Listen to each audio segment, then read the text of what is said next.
card and debit number stolen. On its surface, the International Space Station heats up to 120 degrees Celsius. The onboard temperature and humidity control system keeps the inside at the right temperature for human survival. If it fails, the astronaut stationed here would literally be cooked. And just now, a hacker has gotten hold of the system software. Wow, crazy. He's not a hostile government agent, just a 15-year-old in his bedroom. 15? Dude, 15? He successfully gained access to 13 NASA computers. This teenager is a prodigy, one of the most talented young hackers the world has ever seen. Hey, hold on, wait, hold on. One of the most talented young hackers the world has ever seen. These are like two different people. Like, alright, bet, bro. This is really better than my PFP, though. No kidding. And he didn't just break into NASA, he also hacked the Pentagon. From his point of view, he's just toying around. From the government's perspective, he's a national security threat. Largest identity theft. Largest data breach in U.S. history. That affected millions of people. One that humiliated them over and over again. And one that they will go after ruthlessly. Yo, he had a .gov t-shirt. That was hard.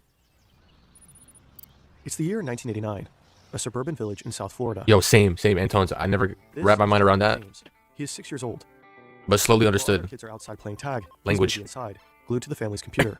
You break the Mostly, language? He's just playing games. His parents are worried about his obsession. Huh, look at my His son. dad is a programmer. At one point, he installs parental protection on the computer. But Wow. Jonathan just breaks through it. Hey. In his early teens, he starts reading books on the programming language C and the operating system Unix, a precursor for Linux I and can never. OS. He studies source code extensively and talks to other computer enthusiasts. He spends countless hours in front of the computer, often until late into the night. Me? One afternoon, Jonathan uninstalls Windows from his family PC, then installs Linux. No one Wow. asked him to. No Pioneer. one could stop him. His computer time regularly leads to arguments with his parents. It doesn't get any better once he gets his own PC. After a while, his parents decide to confiscate it. Jonathan runs away and says he's not coming home. until Number he one gets haters back. be the parents sometimes. Soon, it won't be his parents who are trying to keep him away from a computer, but the US government. Free him. At 15, Jonathan has long morphed from curious preteen to full-blown hacker, one of the youngest and best at the time. Online, he's known under his alias, Comrade. Jonathan Fire. really enjoys messing with systems. Fire gamer Not tag. to break them, but to beat them. It's a power thing, a control thing. He likes the thrill of it. The tougher the system, the more it pulls him in. He goes in, proves it's not so secure after all, and moves on. He doesn't care much about the stuff inside. He doesn't steal data, delete files, or spread viruses. He decides to hack NASA. More specifically, the agency's Marshall Space Flight Center in Huntsville, Alabama. He gains access to 13 NASA computers. It's unclear how, and this time Jonathan decides to actually take something. It's the software for the temperature and humidity control of the ISS. Wait, you- The code itself was crappy, certainly not worth $1.7 million like they claimed. The only reason I was downloading the source code in the first place was because I was studying C programming. Aura. Downloading the software didn't give Jonathan remote control over Hey, the movie ISS night. systems. Having the source code is one thing, but actually sending commands to a spacecraft is a whole different story. It would have taken more steps to actually access the system. But this hack is still a massive security breach. When NASA finds out, they have to shut down their systems for 3 weeks, resulting in damages of around $40,000. I tried to find it for the first time the other week. It was actually pretty fun. 2 months later, Jonathan takes up his next challenge, hacking the Pentagon. My first time ever. More specifically, their Defense Threat Reduction Agency. It analyzes and deals with potential threats to the U.S. Jonathan gains access to a server in Dulles, Virginia, and installs Sway. a door. Again, Ow. it is unknown how he actually pulled this off. Once inside DTR systems, he intercepts more than 3,300 messages to and from DTRA staff. He retrieves 19 usernames and passwords of employees, at least 10 of which have access to military computers. Wow. Yo, whose password is 4 characters? To him, they are, quote, just harmless exploration. Law enforcement disagrees. My password is Justin. It's an early morning in January 2000.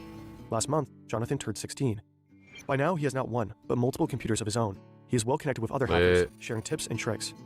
He also loves Star Trek. His mother Lit. comes into the room and wakes him up.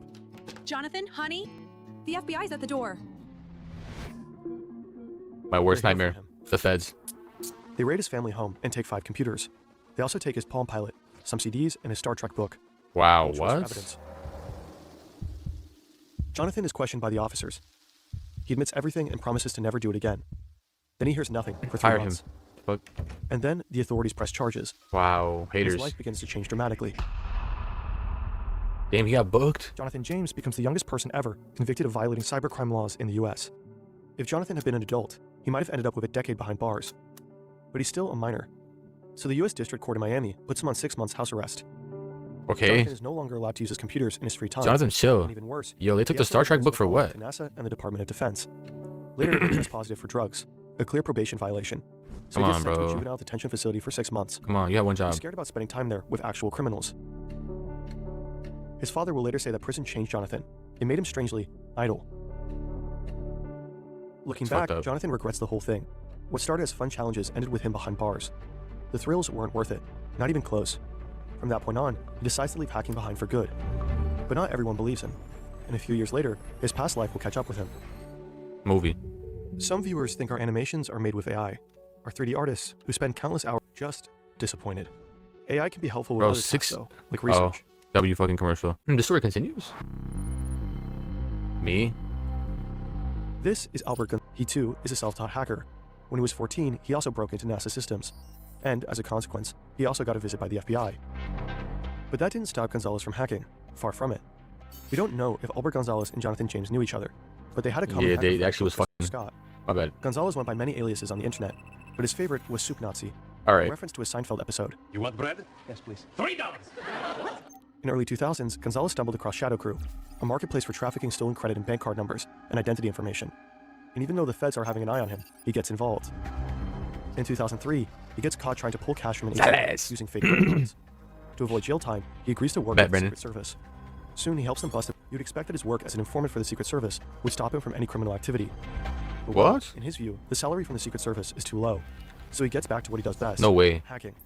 He sets up Yo, an he elaborate said scheme no calls way. He Get said Rich Secret by Service. Time. The scheme will turn into one of the world's biggest cases of identity theft. It'll ruin his life. But Jonathan James will end up dead. Yo, what's good, Ziggy? I think I'm smoking on blueberry sherbet. This is Scott, who is both friends with Gonzalez and James. Next to him sits someone What about you, who, according broski? to criminal reports, is only known as JJ. They're doing something called war driving. It's a simple technique. You drive around in your car and park close to companies. 2311 and Zawa your sounds laptop gas. has a Sativa? radio antenna. Once you're close enough, you check for vulnerabilities in their Wi-Fi network. Back then, most companies weren't exactly taking cybersecurity seriously. Inside Office Max, people are buying Post-its and whiteboard markers in 4 colors, gearing up for a meeting that probably could have been an email. Outside, Scott and JJ access the store's Wi-Fi, and through that enter its systems. Once inside, Crazy. they install a sniffer program, which captures and downloads credit and debit card data from customers. Lord of Orange sounds fire. Then they send the data to Gonzalez. He forwards it to another hacker, who decrypts the We gotta info. smoke some more after this. Gonzalez and his crew don't just sell the stolen card info. They encode them onto blank magnetic strip cards and use those to pull tens of thousands of dollars out of Blank ATMs. magnetic strip cards? After the Office Max breach, banks were apparently forced to reissue around Method? 200,000 cards. And this hack wasn't a one-off. Over the span of the next 3 years, Gonzalez and his crew hack into several major U.S. companies, including BJ's Wholesale Club, Boston Market, BJ's. Forever 21, Sorry. and others.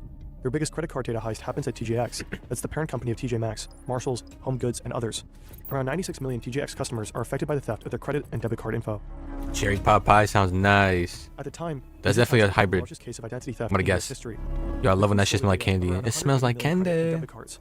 The total damage of all infected companies amounts to roughly $400 million in reimbursement, What? legal costs, and forensic fees. There's a major break in a credit card scam that affected millions of people. Experts say this man's arrest may lead to the king. What the fuck? That's the homie. Card ID theft in history.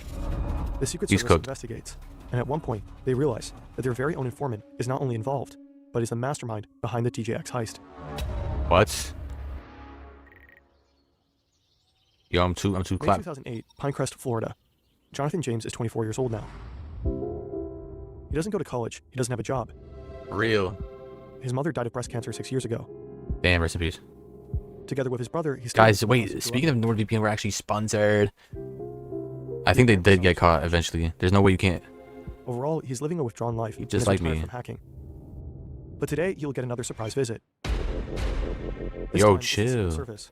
They raid the family's house, just like the FBI had done 8 years ago. They drew a connection from Gonzalez to Christopher Scott to him. They suspect that JJ is short for Jonathan James, and that he's part of the hacker group. Whoa. The agents go It's through a hybrid, I knew it. They find a Justin, no, suicide you note can't. from Explain. years ago, and a gun. Explain 3 sentences We how. don't know if the agents offer him psychological help, but according to You Jonathan, swear they you confiscate the weapon. swear you Jonathan. Jonathan is shocked. He swears that he has nothing to do with the TJX case. What's going on? That's messed up. What was it? On the subpoena, What's he's going able to on? find some answers. He reads about this guy, Albert Gonzalez. Jonathan recognizes him by another nickname he used online.